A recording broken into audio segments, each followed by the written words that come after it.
Alright everybody, it's your boy DJ Nerdy and I'm back and I'm black and I'm better than ever, hot like the weather, and you already know we stay keeping it together, and this is our end of 2022 recap. Yes, let's go. Yes. Let's Long time no go. Okay, let's start the year off with January. Immediately this year I started going crazy. January is the first month that I didn't live with my girlfriend who I was with for 4 years. January is also the first month where I was living with my friend because my friend Brandon moved in. I went from living with my parents to living with my girlfriend for 4 years and then to living with my friend for the first time. So a lot of changes. January is also the first month at my new job because I was with a job prior to that, to one I'm with now, for 3 years, but then I ended up leaving them. So January, new job, single, friend moved in. Also in January I made my 2022 lookbook, and I think it's one of the best lookbooks that I've made for Nerdsq so far, so hopefully I'll outdo myself in 2023 for my 2023 lookbook.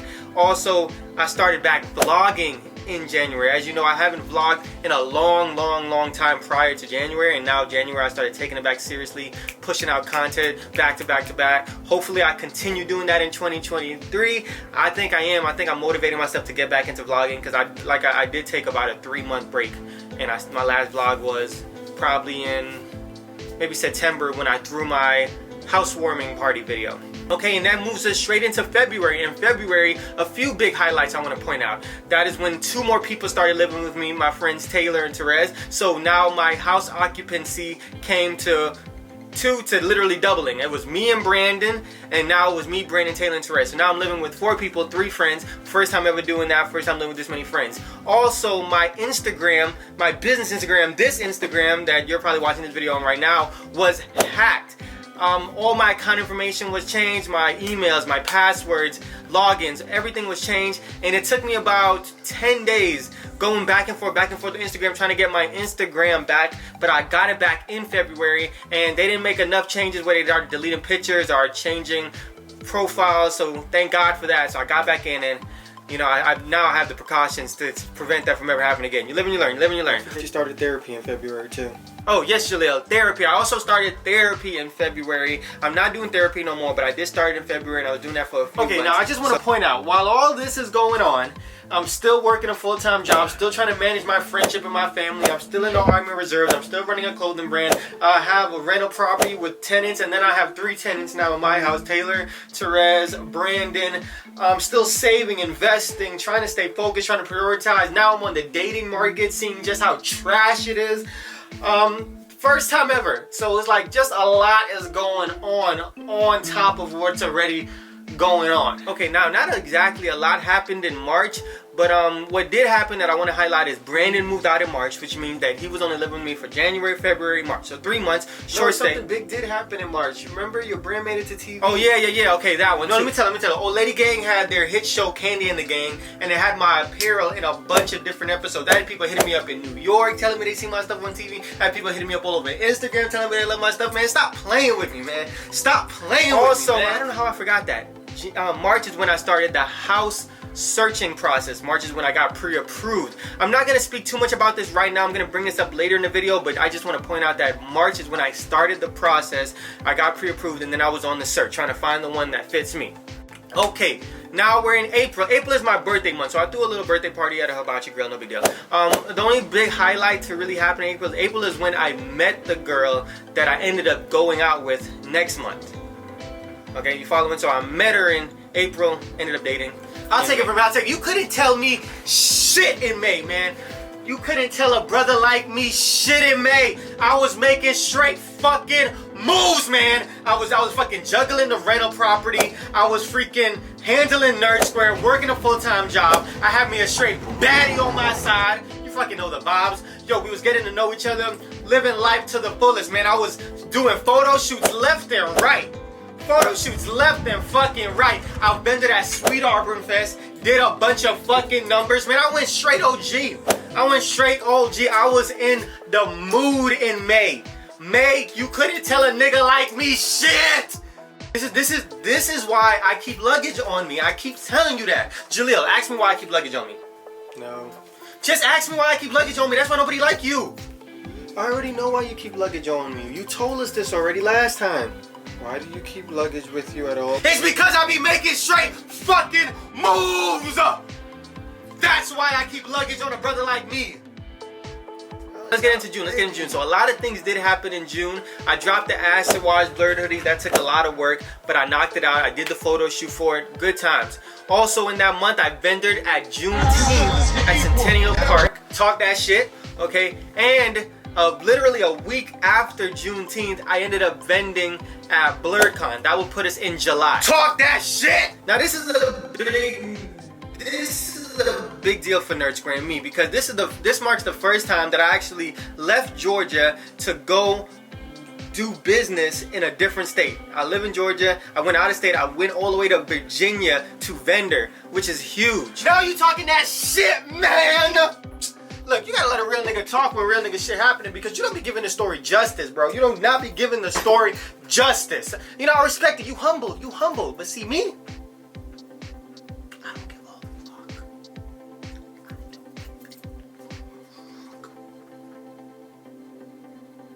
Okay, boy, let me tell you about this story, man. Okay, we got accepted to BlurredCon after being on a wait list for months. Once we got accepted, I got the rental car and I booked the Airbnb. I had my girl with me. We hit the road, a 15-hour drive. The car packed. We got clothes, we got tables, we got tents, we got everything and some. We get there. We don't even have time to check an Airbnb. We got there too early. We had to take a shower at the gym. From the gym, we went straight to the hotel where BlurredCon was being held at. And then we was selling clothes out the door, left and right. You already know. Making straight numbers, bro. Straight numbers. All 3 days straight. My dad and Jada came up the next day. They saw boy in action. They saw man in action. They saw me out there slanging that weight, passing that crack, doing what I do best. You already know the vibes. Fuck what you talking about. Listen. Ah, shit, my watch. That hurt.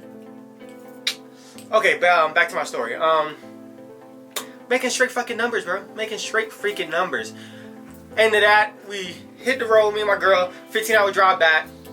In and out. Clean swoop. Gotta do it again. Loved it, man. What a time to be alive. What a time to be alive. Okay, now BlurredCon was only about 3 days, okay? So immediately after BlurredCon, I come back to Atlanta, and then I had about 3 days before I had to go do a mission for the Army for about 3 weeks, maybe 4 weeks. Okay, so I just want to say all that happened in June as well.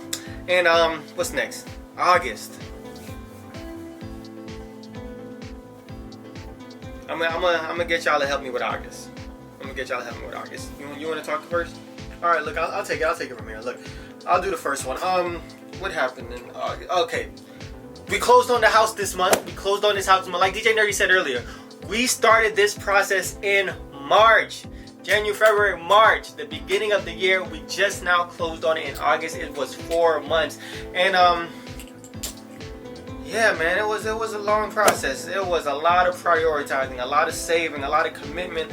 Can't take days off, saving up your money, going back and forth with the lender and the realtor. I went under contract like 4 times, and I've been to like maybe 100 viewings. It was a lot of freaking viewings.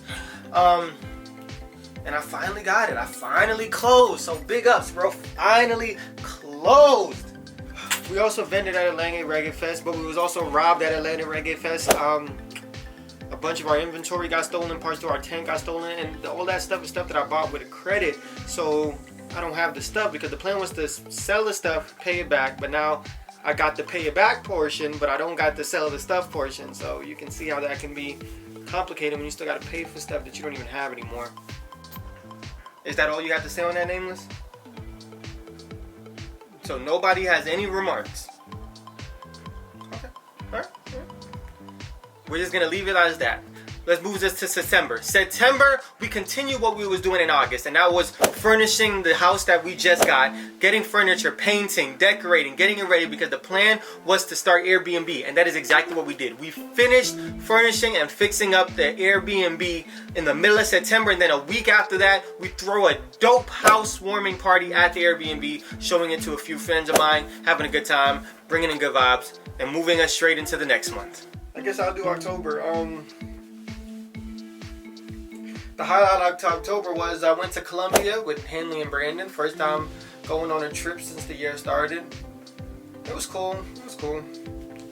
You know, trying to focus on the actual trip and not thinking about all the stuff I got going on back home.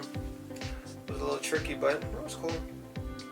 October is also the month that Taylor and Therese moved out, and then a week after they moved out, y'all got into a huge argument over the phone, and now y'all haven't talked since. Wait.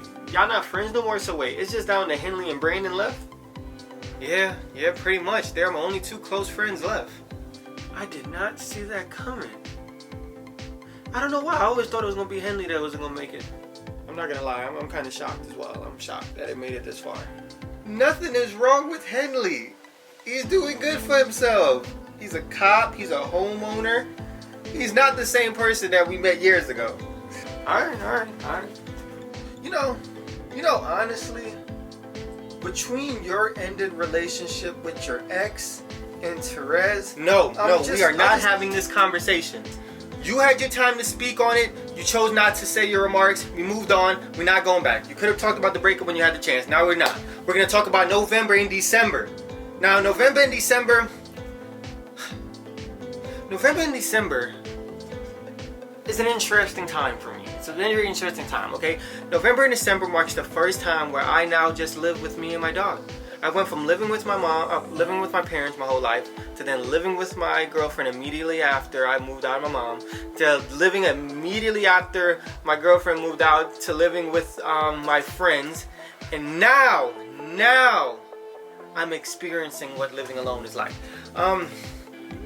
Also, just maintaining. I got an Airbnb that I just started off the ground. Just started trying to figure out how that works, understand the app, get people in there, get people out there. Maintaining living on my own, having a job, changing my schedule, trying to plan for next year. I'm still trying to pay off the credit card debts. So November and December has been interesting. Does it get lonely? Does it get boring? It does sometimes. It does. Nah, bro, I completely understand where you're coming from. Sometimes I feel like I'm missing out on life. But you're not, though. You're not missing out on life. You just have your priorities in order. Why does it always sound like you're the only one who thinks like that? Oh, it's always you talking about stay motivated, stay focused. You got your priorities in order. Focus on this, sacrifices, blah, blah, blah, blah, blah. To you, I'm just some amazing winner. Everybody else can disagree, though. Everybody else looks at me like I'm a lame, but you think I'm some amazing winner. You ever think that? Who gives a fuck what those people think? Give a fuck? Isn't that the whole point of the damn brand? Be your fucking self? Who gives a fuck? What the fuck do we stand for if not that? Do y'all not know how much people believe in you? All that sounds like is pressure. I don't want you to believe in me. Don't y'all ever just get scared that you could just lose it all? We love to talk about, I can accomplish all of my dreams in a year. Does it not ever scare y'all that you can lose it all in a year as well? Don't y'all ever get tired? And you don't think that crosses our mind? Every day that crosses our mind. That's why we do this. Because that crosses our mind. Any single day we could just lose it all. If we're doing so good, why can't we go on trips? Why aren't we eating out at new restaurants all the time and going to places and doing fun stuff like they do on Instagram? Why aren't we doing that? They got the time to do it and they got the money to do it. We don't got the time nor the money. See, we can't afford to do that stuff. You're comparing yourself to others, and that just shows you. How can we be doing so well, but yet where everybody else seems to be having fun but us? How come I don't feel like I'm living it up like they are? That's like people pleasing. And when I do have fun, the thought of there's a million and other things I should be doing plague my mind. I can't even enjoy it. How come they're not plaguing their mind with things they should be doing? Are you just gonna assume that they're not? Are you gonna assume that they're just not responsible? No. Are you gonna assume that when they go on these trips that they are thinking about the 1,000,001 tasks? No, they're having fun. They're doing that stuff. You can't even sit down and watch a TV show without thinking you gotta be doing something. That can't be right. That can't be healthy. If I'm doing so good, why don't I have a lot of friends? Why am I single? Why am I doing this stuff? Why am I making videos talking to myself in my room if I'm just doing so good? Why am I always alone? Why do I have fears? Why don't I like going places by myself? If I'm doing so good, why don't I like going places and doing stuff by myself? You don't know. You don't know. Nobody gives a fuck about you. Besides the people at this table, nobody gives a single fuck about you. In fact, I'm embarrassed to know you. The sooner you realize that, the better. You are the problem at this table. You're weak. You're soft. You're emotional. Be a man. Be a man. You're pathetic. Yeah, just leave. Run away. Run away. Run away from your fucking problems.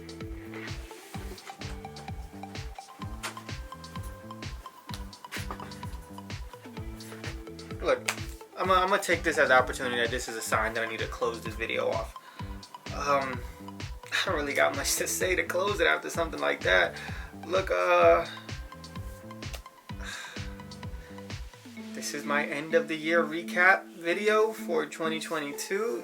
Thank you, Mr. Asshole, Nameless, and Jalil's Gone for your time. But I guess 2023, here we come.